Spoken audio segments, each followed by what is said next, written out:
The lawyer's envelope trembled in my hands as I read the words that would change everything: petition for custody. Lily Marie Patterson. After 15 years of raising my granddaughter alone, her biological father wanted her back, the same man who'd abandoned her on my doorstep with a note calling her my burden, now suddenly wanting to claim the brilliant young woman she'd become. If you're watching this, subscribe and let me know where you're watching from. I'm Maggie Patterson, and at 67, I truly believed I had already seen every kind of betrayal life could throw at me. Boy, was I wrong. But before I tell you about the legal battle that nearly destroyed us both, let me take you back to where this whole mess started. It was March 15, 2009, and the phone call came at 2:47 in the morning. You know, that hour when good news never happens. Emma, my beautiful 27-year-old daughter, had been hit by a drunk driver on her way home from her nursing job. She died instantly, they said. No suffering, as if that was supposed to comfort me. Jake, her husband of 3 years, sobbed into the phone, his voice breaking as he said, "She's gone, Maggie. Our Emma's gone." At the funeral, I held him while he clutched 6-month-old Lily, his face hollow with grief. And in those first few weeks we all leaned on each other, bound together by our shared loss. But grief does strange things to people. Some rise above it, others drown in it. Jake chose to drown, and he decided to take my granddaughter down with him. The drinking began immediately after the funeral.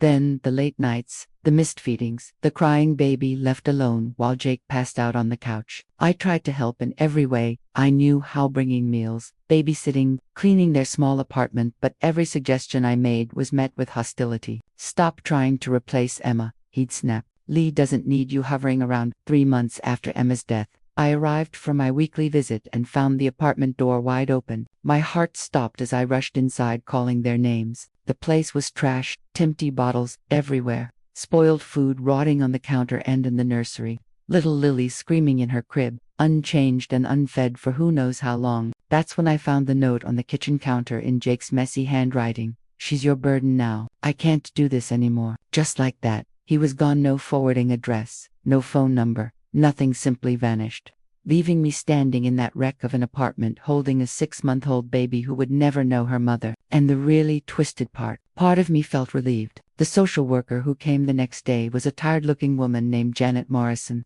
someone who had clearly seen too much in her career. She surveyed the abandoned apartment with practiced eyes while I bounced Lily on my hip, trying to soothe her. "How long has the father been gone?" Janet asked, making notes on her clipboard. "Since yesterday morning, as far as I can tell," I told her, though honestly he'd been checking out mentally for months. I shifted Lily to my other arm. She was such a tiny thing, all dark curls and Emma's blue eyes, and Janet nodded grimly. "We'll need to file abandonment paperwork, but given that you're the grandmother, and there's no other family," she said, looking up at me, "are you prepared to take full custody?" It was the question everyone had been circling for 24 hours. Was I ready to raise another child at 52, to go back to sleepless nights, diaper changes, and the endless worry that comes with being responsible for another human being? I looked down at Lily, who had stopped crying and was staring up at me with those impossibly blue eyes. And in that moment, she wasn't a burden. She was all I had left of Emma. "Yes," I said firmly, "I'll take her." The paperwork took 6 weeks to process, 6 weeks of temporary custody that became permanent when Jake never surfaced to contest it. Not a single phone call, birthday card, or child support payment, as if he had been erased from existence. Those early years were harder than I'd expected. I'd forgotten how exhausting babies could be: the 3 a.m. feedings, the teething, the way they could switch from angelic to demonic in the span of 5 seconds, while my friends were settling into the grandmother phase, spoiling grandkids for a few hours before sending them home. I was living it 24/7, but Lily was special from the beginning. Even as a toddler, brimming with an incredible curiosity about everything, while other children were satisfied with picture books, she tried to read actual words. By age 4, she was doing simple math in her head, and by 7 she was reading at a high school level. "Have you considered having her tested?" her second-grade teacher, Mrs. Henderson, asked during a parent conference. "I've been teaching for 28 years, and I've never seen anything quite like Lily's abilities." The testing confirmed what I already suspected: Lily was profoundly gifted, with an IQ in the top 1% of the population. The school counselor recommended accelerated programs, private tutoring, maybe even skipping grades, but I had learned something about gifted children from my research. They needed stability and emotional support, just as much as intellectual stimulation. And after losing her parents so young, stability was what Lily needed most, so we found our rhythm. I worked part-time as a bookkeeper for a local dental practice, a job that gave me the flexibility for school pickups and helped cover the tutoring sessions and educational programs that kept Lily challenged. We spent evenings reading together, working on puzzles, and talking about everything from quantum physics to why people behave the way they do. And somehow, in the middle of those quiet nights, the years flew by. Lily growing from a curious toddler into a brilliant young woman who could discuss literature with adults and solve mathematical equations that made my head spin. Yet more importantly, she was kind, funny, and despite her incredible intelligence, refreshingly normal in all the ways that mattered, which is why what happened on her 15th birthday caught me completely off guard. "Grandma, I need to tell you something," Lily said, setting down her fork at our birthday dinner. And we were at Romano's, her favorite Italian restaurant, celebrating another year together. 15 years old, and all I could think was, where had the time gone? "You know, you can tell me anything, sweetheart," I replied, though something in her tone made me nervous, because Lily had been secretive for the past few months, spending hours on her laptop working on what she called a project for school. She took a deep breath. "Remember that app idea I mentioned, the one for helping kids with learning disabilities?" I nodded, recalling how Lily had been passionate about accessibility technology ever since tutoring a dyslexic classmate who struggled with traditional learning methods. "Well, I didn't just design it, I actually built it. And it's been accepted into the beta program for Apple's educational initiatives." My fork clattered to my plate. "What does that mean exactly?" Lily's eyes were bright with excitement and nervousness. "It means they want to feature it in their app store. And if it does well, they want to discuss a licensing deal." I stared at my granddaughter, this brilliant young woman who continued to amaze me every day. "Lily, that's incredible. But how did you even know how to build an app?" She grinned sheepishly. "YouTube University mostly, plus some online courses. Oh, and I might have been in contact with some developers who helped me with the more complex coding." Wait. I held up my hand, trying to process this. "You've been working with adult developers online." "Lily, we've talked about internet safety." I know, but Grandma, this is legitimate. I have all the documentation, the contracts, everything. Mrs. Chen from the computer science program at the high school helped me review it all. Over the next 2 hours, Lily walked me through everything, the months of planning, the coding tutorials, the beta testing with local schools, and yes, the proper legal channels she'd followed with the school's guidance. And as I listened, it slowly dawned on me that my 15-year-old granddaughter had essentially started her own tech company. "The initial licensing offer is for $50,000, she said quietly as we shared dessert. "But if the app takes off the way they think it will, it could be much more." I nearly choked on my tiramisu. $50,000. That's just the beginning, Grandma. The education technology market is huge, and my app actually helps kids learn better. The test results from the pilot program were incredible. That night, I lay awake staring at the ceiling, trying to wrap my mind around what had happened. My little girl, because no matter how tall she got or how brilliant she was, she'd always be my little girl, had just landed a deal with one of the biggest tech companies in the world. The next few weeks were a whirlwind. Phone calls with lawyers, meetings with Apple representatives, interviews with the local newspaper about the teen tech prodigy from small-town Maine, and Lily handled it all with a maturity that amazed me. But I could see the pressure wearing on her. "Are you sure you want all this attention?" I asked one evening after she'd finished a video interview with a national morning show. "We could always keep things quieter. Focus on your education." Lily looked at me with an expression that reminded me so much of Emma, and it took my breath away. "Grandma, this could change everything for us, for kids who learn differently, for our future. I want to do this." And that's when I realized my granddaughter wasn't just brilliant. She was brave in a way I'd never been, where I might have chosen the safe path. She was willing to step into the unknown because she believed in something bigger than herself. The app launched 3 weeks later, and within the first day, it had over 10,000 downloads. By the end of the week, it was featured on the front page of the education section in the App Store. And by the end of the month, Lily Patterson had become the youngest person ever to land a 7-figure licensing deal with Apple. And I knew my quiet life in our small Maine town was about to become anything but quiet. The first sign of trouble came disguised as success when CNN wanted to do a segment on Lily for their Young Innovators series, and the producer, a friendly woman named Sarah Martinez, explained that they wanted to focus on Lily's inspirational story, a brilliant teenager creating technology to help other kids succeed. "We'd love to interview both of you," Sarah explained during our phone conversation. "The grandmother who raised a tech prodigy, it's exactly the kind of heartwarming story people need right now." I should have known better. I should have insisted on seeing the questions beforehand, should have prepared better for what was coming. But honestly, I was so proud of Lily that I wasn't thinking strategically. And so the interview was scheduled for a Friday afternoon in our living room, and Sarah and her crew arrived right on time, setting up lights and cameras that made our modest home look like a television studio. Lily was nervous but excited, dressed in the new blue sweater we'd bought for the occasion, sitting a little straighter than usual as the cameras adjusted and the lights warmed our living room. And the questions started innocently enough. Lily's inspiration for the app, her coding process, her hopes for helping other students, and she was articulate and passionate, explaining complex technical concepts in ways that anyone could understand, her hands moving as she spoke, her eyes bright with purpose. And then Sarah turned to me. "Maggie, tell us about raising Lily on your own. It must have been challenging, especially recognizing and nurturing her exceptional gifts." "It was the greatest privilege of my life," I answered honestly. "Lily has always been special, not just because of her intelligence, but because of her heart. She genuinely wants to make the world better." "And Lily's parents?" Sarah asked casually. "I understand they're not in the picture." The question I'd been dreading settled heavily in my chest. Because Lily and I had discussed this, we'd agreed to keep the explanation simple and private. "Lily's mother, my daughter Emma, passed away when Lily was just 6 months old," I said carefully. "It's been just the two of us since then." "And her father." I felt Lily tense beside me on the couch, her shoulder barely brushing mine but suddenly rigid. "He wasn't able to care for her after Emma died. It was better for everyone that I raised Lily."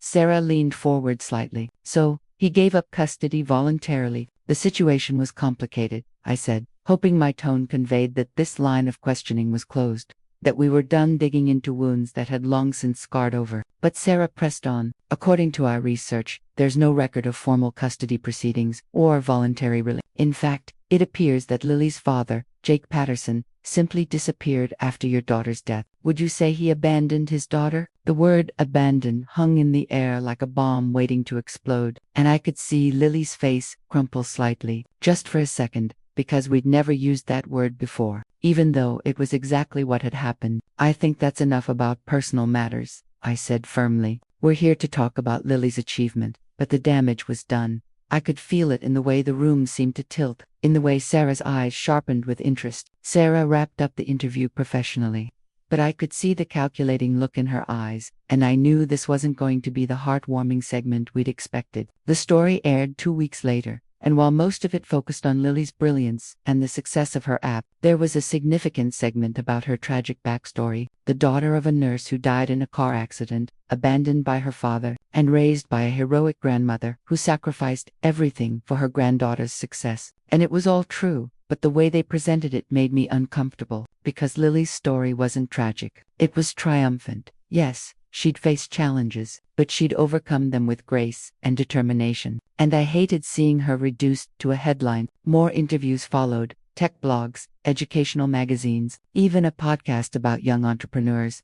And each time, the story grew a little more dramatic, the details a little more specific, until our private pain felt like public property. And that's when the lawyers started calling. "Mrs. Patterson, this is David Chen from Miller Santos and Associates. We represent Jake Patterson regarding his daughter, Lily." My blood ran cold, because after 15 years of silence, he was coming back.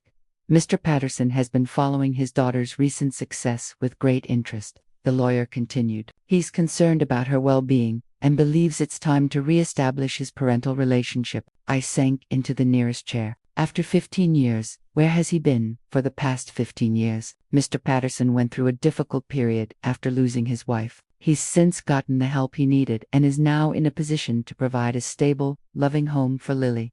Stable, loving home. The words felt like mockery coming from this stranger's mouth. "He abandoned her," I said quietly. "That's one interpretation.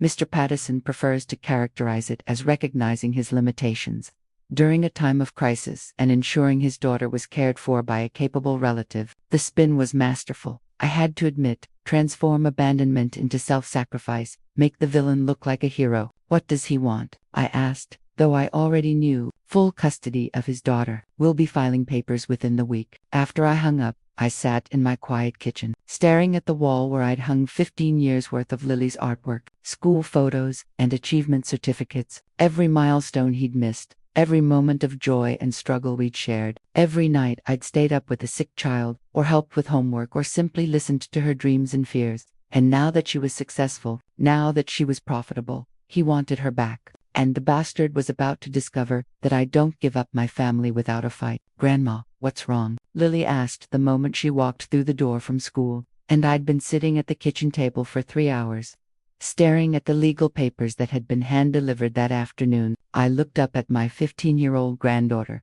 tall like Emma, with Jake's dark hair, but completely her own person, and felt my heart break a little. How do you tell someone that the father who abandoned them now wants them back because they're worth something? Sit down, sweetheart. We need to talk. Lily dropped her backpack and slid into the chair across from me, her expression shifting from concerned to worried. Because she'd always been perceptive, she could read my moods better than anyone. It's about your father, I began carefully. Her face went very still. My father's been dead to me for 15 years. What about him? He's seen the news coverage about your app, and he's decided he wants to be part of your life again.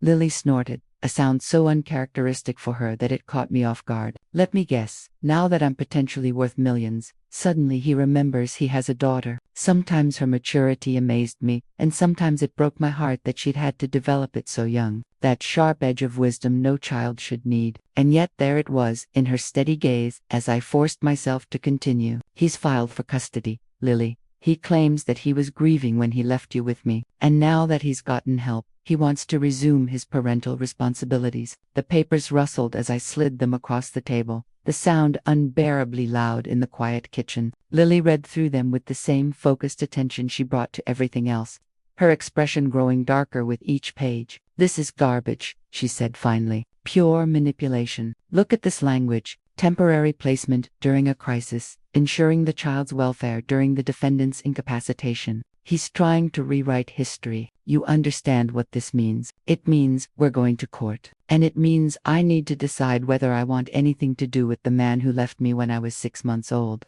She looked up at me and I saw Emma in her eyes, that stubborn determination that had gotten my daughter through nursing school and would have carried her through anything life threw at her. What do you want, Lily? Really? She was quiet for a long moment, and I could practically see her brilliant mind working through all the implications. I'm curious about him, she admitted finally. I've always wondered what he was like, why he made the choices he did. But Grandma, you're my family. You're the one who raised me, who taught me everything important, who believed in me even when I was being a difficult teenager. You've never been difficult a day in your life. She smiled at that. Remember the great homework rebellion of 7th grade when you refused to do busy work because it was beneath your intellectual level? That wasn't difficult. That was reasonable. See, that's exactly what I mean. You've always understood me, always supported me, even when other people thought I was weird or too intense or too much. I reached across the table and took her hand. You are never too much, Lily. You're exactly who you're supposed to be. So, we fight this. We fight this. What I didn't tell her was that I'd already called Margaret Winters, the toughest family law attorney in the state. What I didn't tell her was that Jake Patterson had significant advantages in this case: biological father,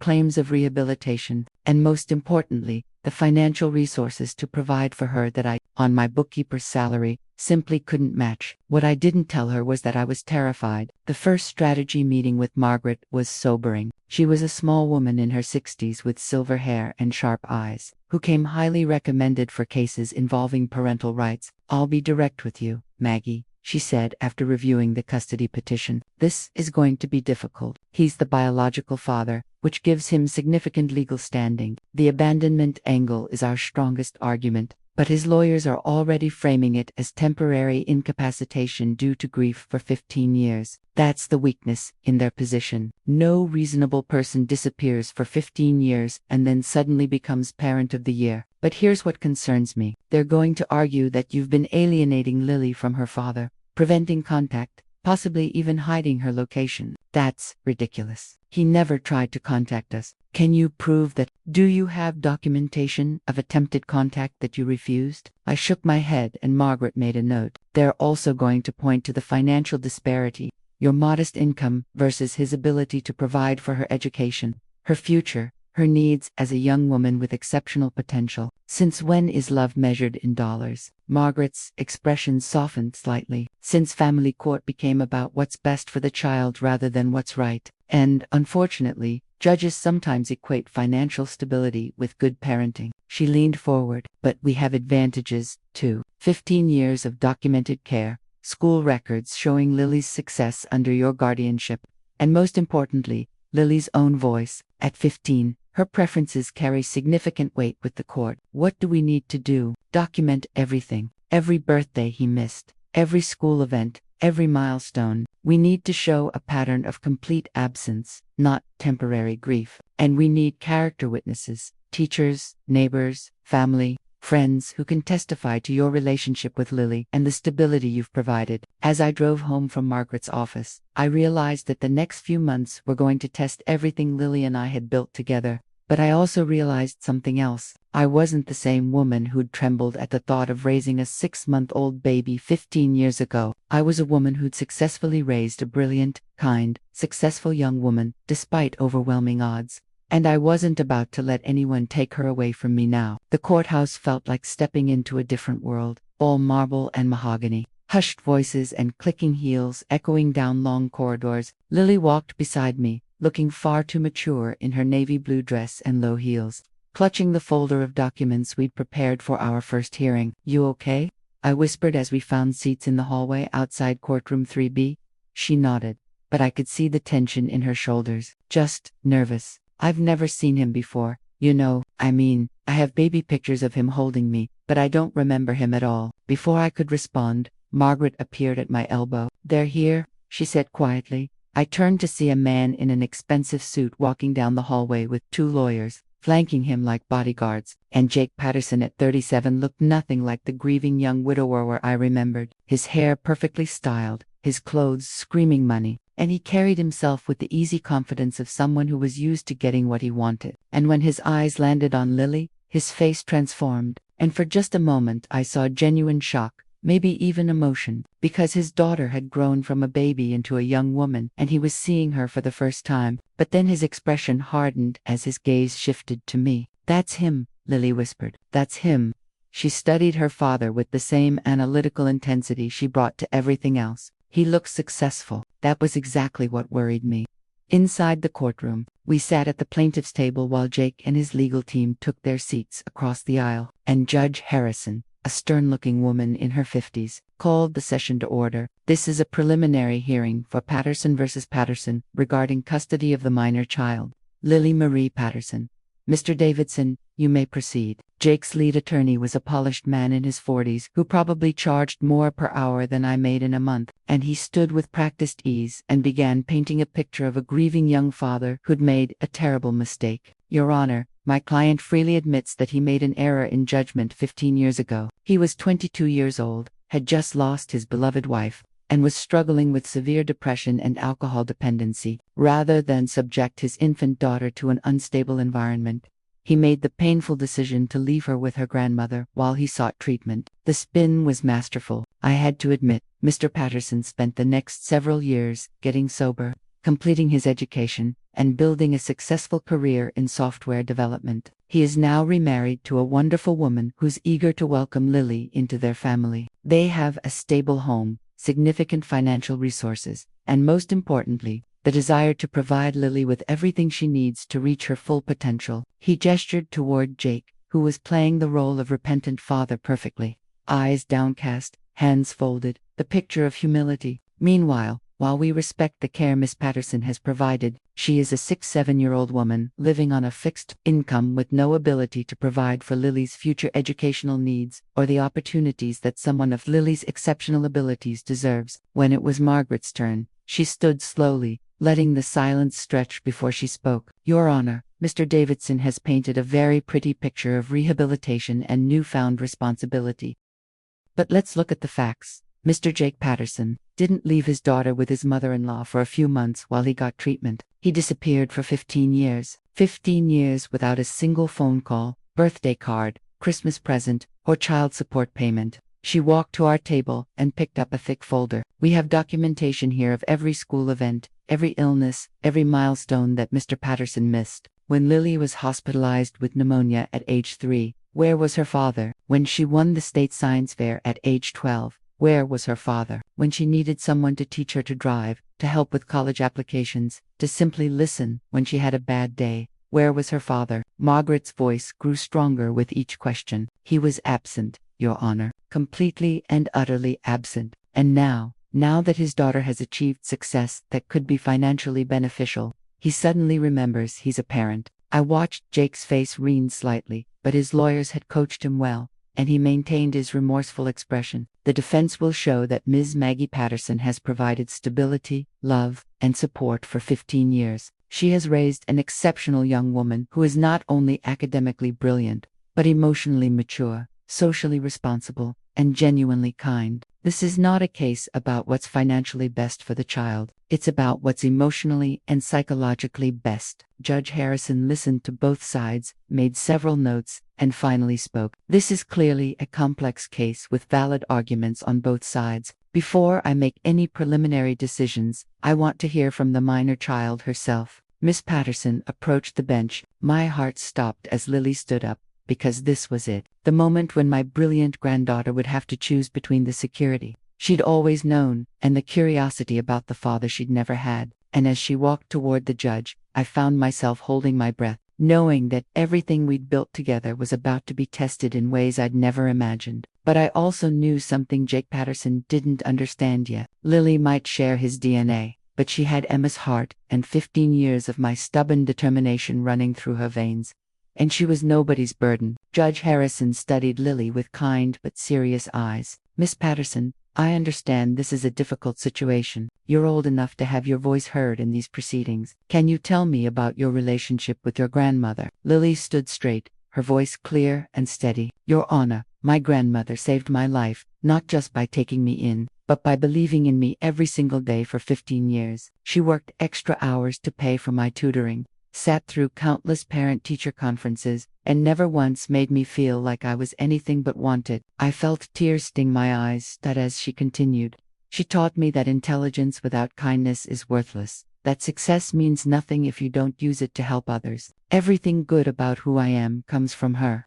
Judge Harrison nodded. And what are your feelings about your father wanting to be part of your life for the first time? Lily hesitated, and I could see the careful way she weighed her words. I'm curious about him. I've always wondered what he was like, why he made the choices he did. But I don't understand how someone can just decide to be a parent again after 15 years. Would you be open to spending time with your father? Perhaps supervised visits while we work through this case. I wanted to scream, no, but this wasn't my decision to make. I guess I'd be willing to meet him, Lily said slowly. But, Your Honor, my home is with my grandmother. She's the only parent I've ever known. Judge Harrison made notes. Very well. I'm ordering supervised visitation 2 hours every Saturday for the next month.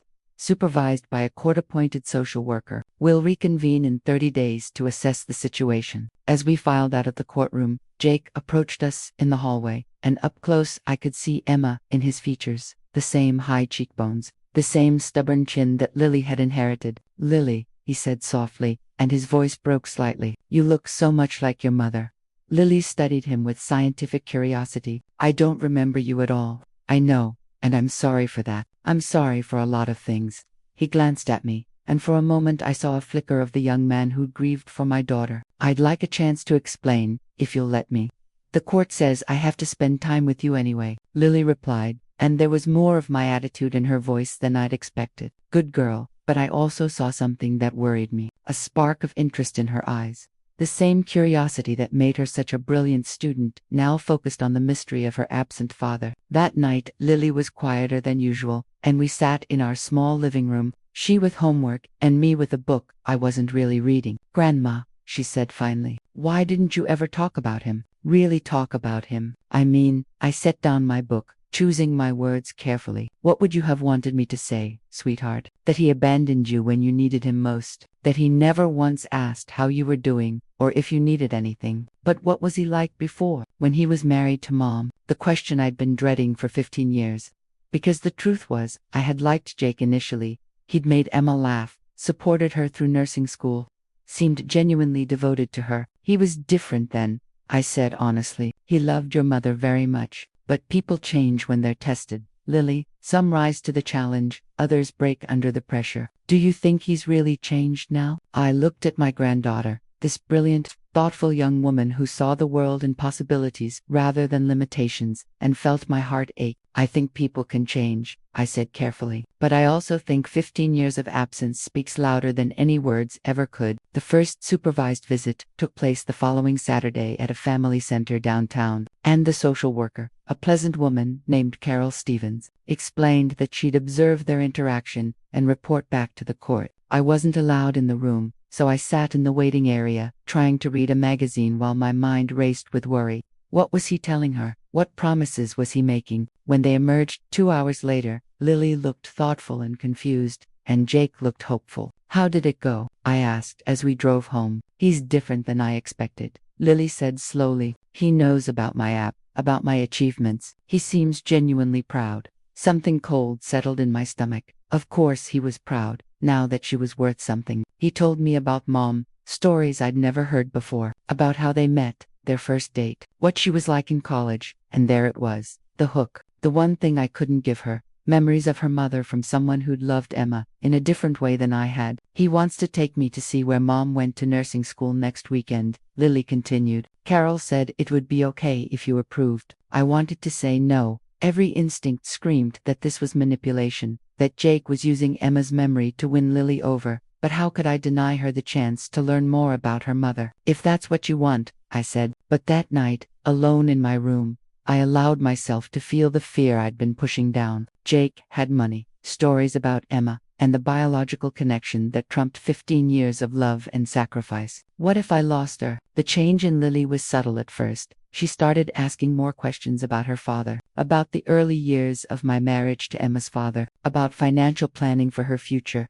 Normal teenage curiosity, I told myself, but there was something underneath it that made me uneasy. Grandma, she said over dinner on a Tuesday night, Jake mentioned that you're planning to retire soon. What happens to my college fund then? The question hit like a slap. What do you mean? Well, you're 67. Most people retire by now. And with my MIT applications coming up, the costs are going to be enormous. She poked at her meatloaf as if the ground beef held the answer. Jake said he could handle all my college expenses, plus graduate school if I want to pursue a PhD. Jake said everything was Jake said now. Lily, we've always managed. I've been saving for your education since you were 6 months old. I know, and I'm grateful. But realistically, your savings, plus my scholarship opportunities, might cover undergrad. Jake could fund everything. MIT, Stanford, wherever I want to go without you having to worry about money. The conversation had a rehearsed quality to it, like someone had walked her carefully through these talking points. I slowly set down my fork. Is that what Jake suggested, you ask me? Lily's cheeks flushed a soft red. We were just talking about practical matters. He's good with financial planning. It's part of his job. And what else did he tell you about practical matters? Nothing. Just she hesitated. He mentioned that it might be easier for everyone if I spent more time with him and Susan. They have a big house in Portland. Better internet for my development work. And Susan used to be a teacher. She understands gifted kids. Susan, the new wife I'd heard about but never met. Another careful piece placed on Jake's chessboard. You want to spend more time with them. I'm curious, Lily said defensively. Is that such a crime? For 15 years, you've been my whole world. And I love you for that. But don't I have a right to know my father? She was right, of course. But knowing someone and living with them were two very different things. The next Saturday's visit stretched into 4 hours. Then Jake requested an overnight visit for the following weekend. Chaperoned, of course, but overnight nonetheless. I stood there and watched my granddaughter pack a small bag. A dull ache spreading through my chest that felt far too much like grieving. It's just one night, Grandma, she said. But she wouldn't quite meet my eyes. I know, sweetheart. I just want you to be careful. Careful of what? He's my father. He's a stranger who happens to share your DNA. Those aren't the same thing. Lily turned fully to face me, and for the first time in our 15 years together, I saw a flicker of annoyance in her expression. You know, maybe the reason he stayed away was because he knew you'd never give him a real chance. The words hung between us like a knife suspended in midair. After everything we'd been through together, after 15 years of unconditional love and support, she was taking his side. Maybe, I said quietly. Or maybe he stayed away because he's a coward who only shows up when there's something in it for him. Lily grabbed her bag and headed for the door. Carol's here. I'll see you tomorrow. And just like that, she was gone, leaving me alone in our quiet house with the terrible realization that I might be losing the most important person in my life to a man who'd already thrown her away once. Sunday evening she came home different, somehow more confident but also more distant. How was it? I asked, trying to keep my voice steady. Good, really good. She sat across from me at the kitchen table, her expression serious in a way that made my pulse stumble. Grandma, we need to talk.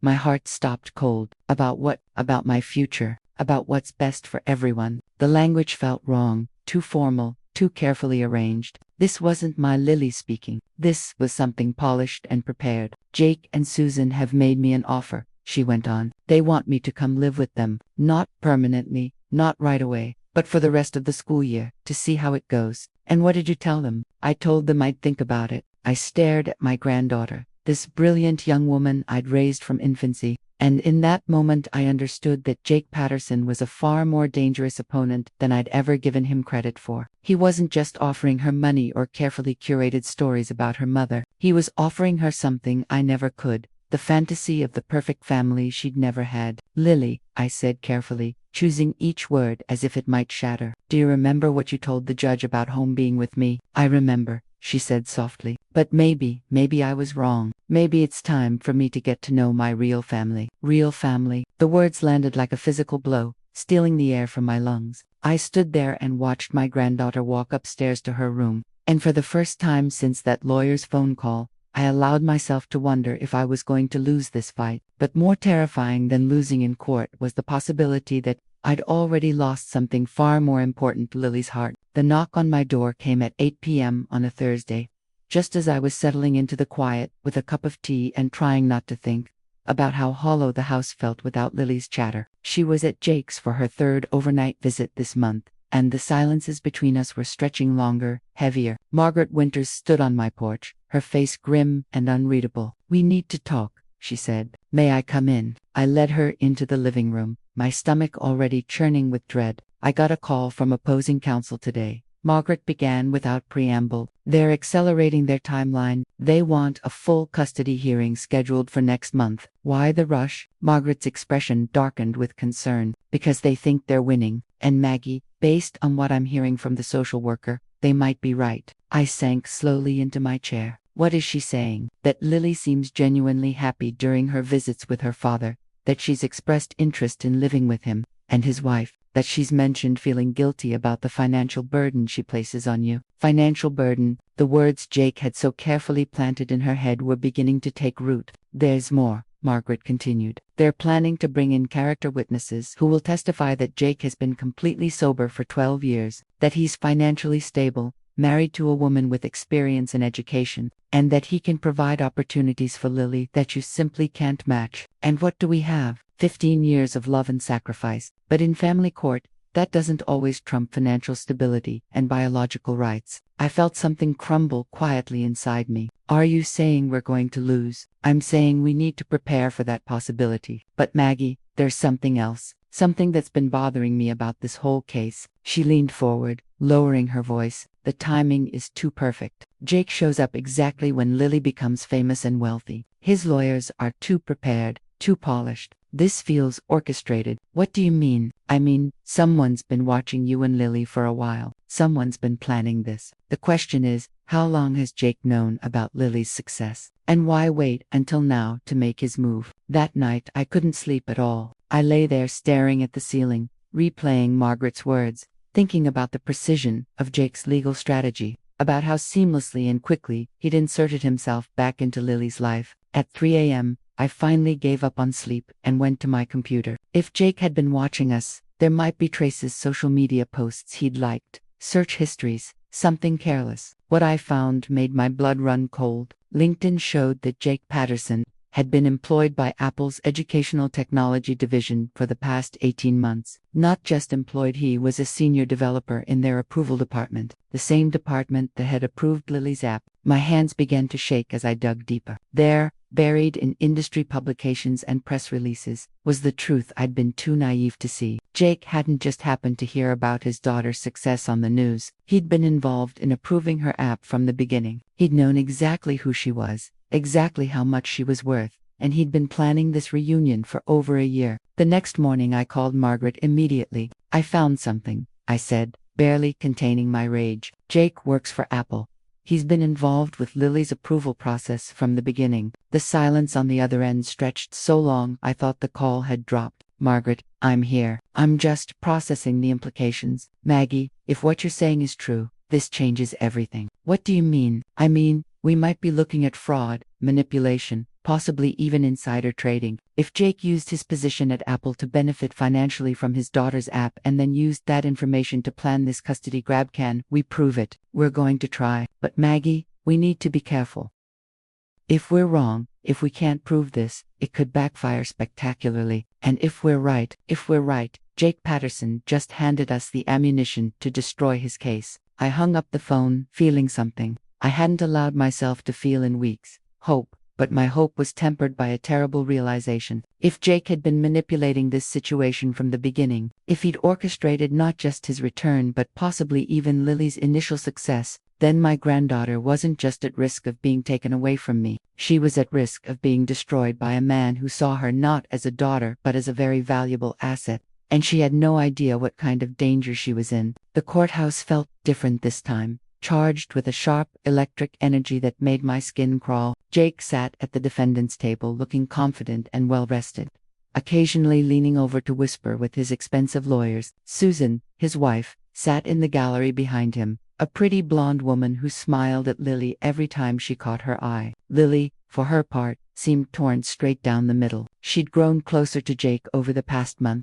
and I could see the conflict flickering in her eyes each time her gaze shifted between him and me. Margaret had spent the week gathering evidence about Jake's position at Apple, his involvement in Lily's approval, and the suspicious timing of his custody claim. We had documents, timestamps, and a paper trail that painted a damning picture. But as Jake's lawyer began his opening statement, I realized we were up against a master manipulator. "Your Honor," Davidson began smoothly, "what we have here is a classic case of parental alienation. For 15 years, Miss Maggie Patterson has systematically poisoned this child against her biological father, telling her he abandoned her, that he didn't care, that he was a failure as a parent." I felt Lily stiffen beside me. "Meanwhile, Mr. Jake Patterson has spent those same 15 years getting his life together, building a successful career, and preparing to be the father he should have been from the beginning. When he learned about his daughter's remarkable achievements that frankly outstrip anything her current guardian could have prepared her for, he knew it was time to step up." The spin was masterful. Jake wasn't an opportunist. He was being painted as a dedicated father, finally ready to claim his rightful place.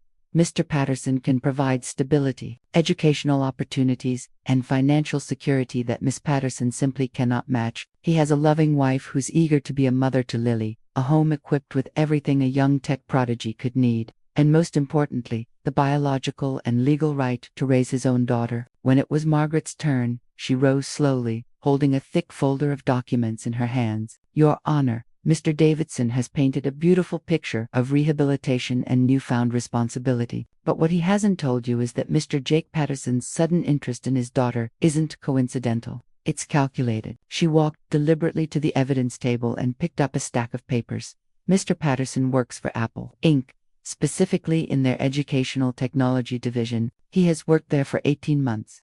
During which time he was directly involved in the approval process for his daughter's app." I saw Jake's face go pale, saw him lean forward to whisper urgently to his lawyer. "That's right, Your Honor. Mr. Patterson knew exactly who Lily Patterson was long before he filed for custody. He knew her potential value, her earning capacity, and her future prospects. This isn't a custody case. It's a business acquisition disguised as family reunification." Margaret placed document after document into evidence: Jake's employment records, internal Apple emails showing his involvement in Lily's app review, financial projections that he'd have had access to. Furthermore, Mr. Patterson has used his position to potentially manipulate his daughter's success. He had access to proprietary information about app performance, market analysis, and licensing potential.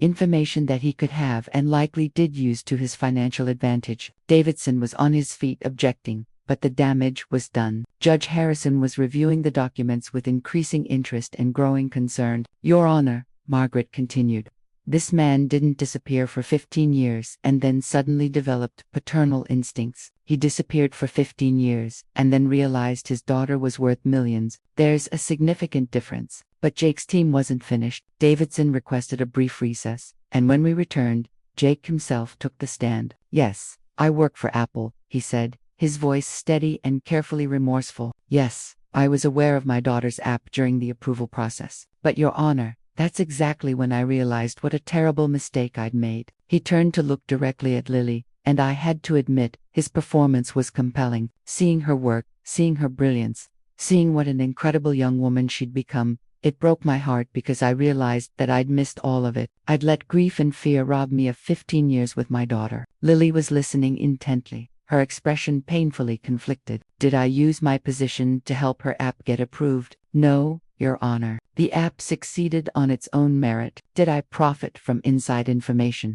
Absolutely not. But did seeing her success make me realize I needed to be part of her life? Yes, because she deserves a father who can match her potential, who can open doors for her that her grandmother, however well-meaning, simply cannot. It was a masterful recovery. He'd admitted to the facts we'd uncovered while spinning them into evidence of his love and dedication. But Margaret wasn't done.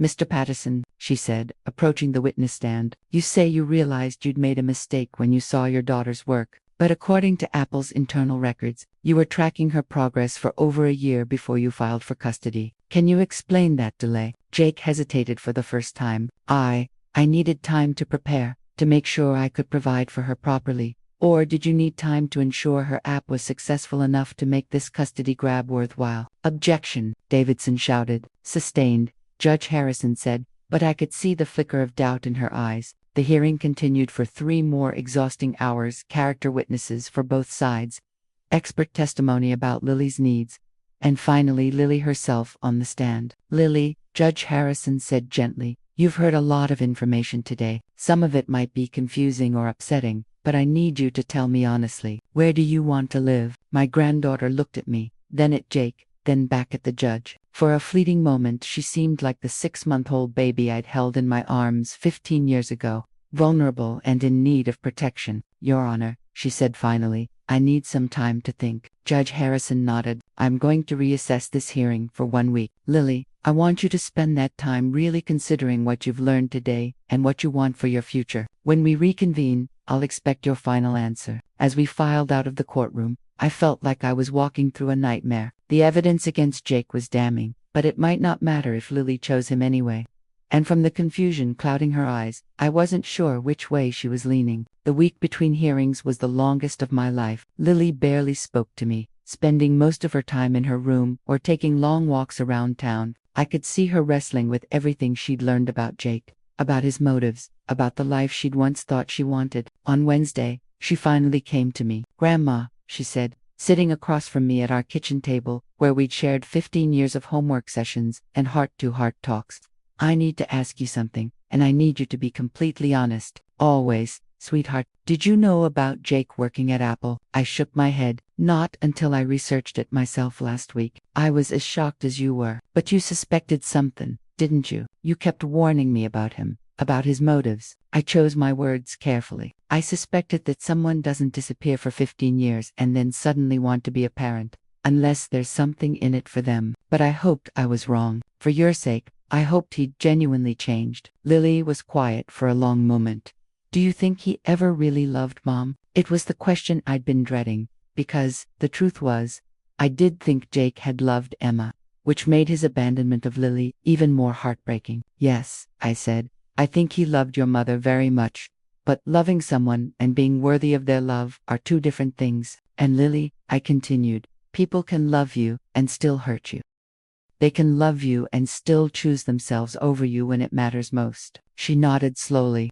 I know, I just here wanted so badly to have a normal family, a mom and a dad and a house with a white picket fence. Stupid, right? Not stupid at all. It's what every child deserves. But I did have that, didn't I? Just in a different way. You were my mom and my dad and my grandma all rolled into one. Tears stung my eyes. You were the greatest privilege of my life, Lily. Every sleepless night, every worried moment, every proud milestone, all of it was worth it to watch you become the incredible person you are. Even if I'm difficult and too intense and too much, you are never too much. You're exactly who you're supposed to be. Friday morning, Lily made her decision. I want to go see Jake one more time before the hearing, she said. Alone, no social worker, no supervision. I need to look him in the eye and ask him directly about everything we learned in court. Every instinct screamed at me to say no, but Lily was 15, nearly an adult, and she deserved the right to confront her father on her own terms. Are you sure? I'm sure. Will you drive me there? An hour later, I sat in my car outside Jake and Susan's expensive Portland home, watching my granddaughter walk up to the front door. She looked so small against the imposing entrance, but there was steel in her spine that reminded me of Emma. She was inside for over an hour. When she finally came out, her face was streaked with tears, but her expression was resolved. How did it go? I asked as she got in the car. He didn't deny any of it, she said quietly. When I asked him directly if he'd been tracking my success, if he'd planned this whole thing, he couldn't look me in the eye, and he said that it didn't matter why he came back. What mattered was that he was here now and wanted to be my father. I waited for her to continue. But that's not how it works, is it? You don't get to abandon someone and then decide when it's convenient to be their parent again. No, sweetheart, that's not how it works. He kept talking about opportunities he could give me, schools he could send me to, people he could introduce me to, but he never once asked what I wanted, what made me happy, what I was afraid of. And what are you afraid of? She was quiet for a long moment. I'm afraid of becoming the kind of person who measures love in dollar signs. I'm afraid of losing the part of me that cares more about helping kids learn than about getting rich. That will never happen, Lily. Your heart is too big and too good. It might, though, if I went with him, if I got caught up in that world of money and status and opportunity. You taught me that success without character is meaningless. He's offering me success without ever asking about my character. Monday morning, we returned to court for the final hearing. Judge Harrison looked tired, like she'd spent the weekend wrestling with a decision that would change a young girl's life forever. Lily, she said, have you made your decision? Lily stood up, and I saw Emma in her posture, straight-backed and brave. Yes, Your Honor. I want to stay with my grandmother. The relief that flooded through me was so intense, I almost fainted. Furthermore, Lily continued, I want to formally request that Jake Patterson's parental rights be terminated. He abandoned me when I was 6 months old and only returned when I became financially valuable. That's not a father. That's a stranger trying to profit from my success. Jake shot to his feet. Lily, you don't understand what you're giving up. I understand perfectly, she replied, turning to face him. I'm giving up a man who sees me as an investment opportunity. I'm keeping the woman who sees me as her granddaughter. Judge Harrison listened to final arguments from both sides, but the outcome felt inevitable when she ruled in our favor, granting me permanent custody and terminating Jake's parental rights. I felt like I could breathe for the first time in months. Outside the courthouse, Lily hugged me fiercely. I'm sorry I doubted you, she whispered. I'm sorry I let him get in my head. You don't need to apologize for wanting to know your father. You just needed to see who he really was. And now I know. My real father is a 67-year-old woman who taught me that love isn't measured by what someone can give you, but by what they're willing to sacrifice for you. As we drove home to our small house, with its modest furniture and second-hand everything, I realized that we were the lucky ones. We had something Jake Patterson would never understand, no matter how much money he made or how many opportunities he could offer. We had a family built on love, not convenience, built on sacrifice, not profit, built on 15 years of choosing each other every single day, and that was worth more than all the App Store success in the world. The burden that Jake had left on my doorstep 15 years ago had become the greatest blessing of my life, and no court in the world could take that away from us now. Thanks for listening. Don't forget to subscribe, and feel free to share your story in the comments. Your voice matters.